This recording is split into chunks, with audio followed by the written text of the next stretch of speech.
everyone, Beth here, hope you're staying safe.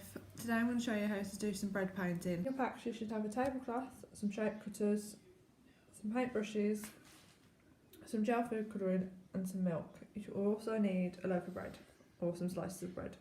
Okay, so when you mix your paint you only need the tiniest bit of milk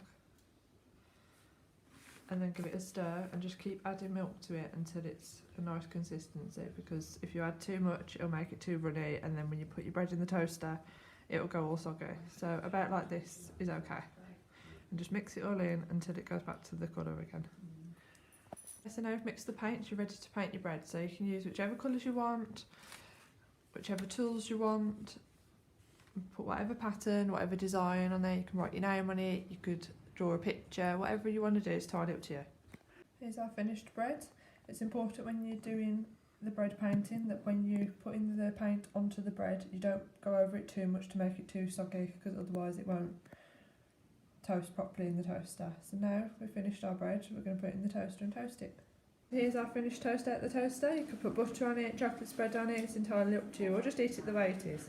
Everybody enjoy your activity and stay safe, and hopefully we'll see you all soon. Bye!